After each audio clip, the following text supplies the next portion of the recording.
Hello friends, আজি মই আপোনালোকৰ বাবে গণতন্ত্ৰ দিৱসত দিব পৰাকৈ এটা চমু ভাষণ লৈ আহিছো যিটো ছাত্ৰ-ছাত্ৰীসকলৰ বাবে খুবেই সহজ হ'ব। বলক তেন্তে আজি ভিডিঅ'টো আৰম্ভ কৰো।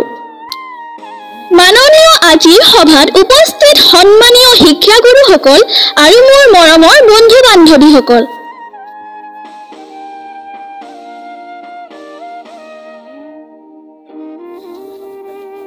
মোৰ নাম তমহিনা খাতুন।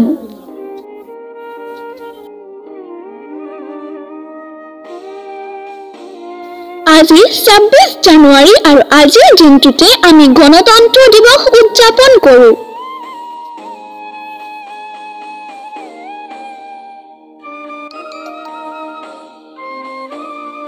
পোনপ্ৰথমতে সকলোকে গণতন্ত্ৰ দিৱসৰ বহুত শুভকামনা জনালো।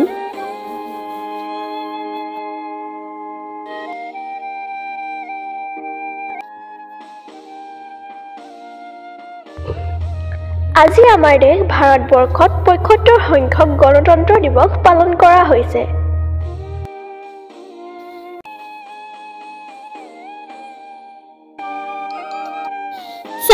জানুৱাৰী দিনটো ভাৰতৰ এটা ৰাষ্ট্ৰীয় উৎসৱ।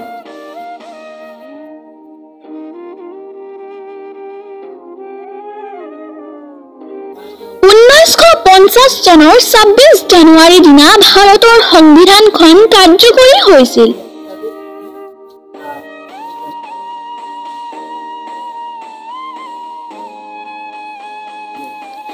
ভাৰতবৰ্ষৰ সংবিধানখন হৈছে বিশ্বৰ ভিতৰত বৃহৎ লিখিত সংবিধান।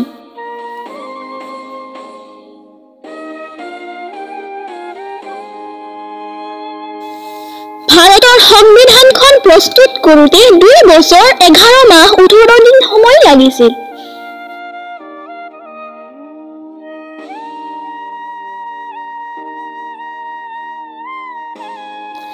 শেষত সকলোকে মোৰ ফালৰ পৰা গণতন্ত্ৰ দিৱসৰ বহুত শুভেচ্ছা জনাই আজি এই বক্তব্য সামৰণি মাৰিলো।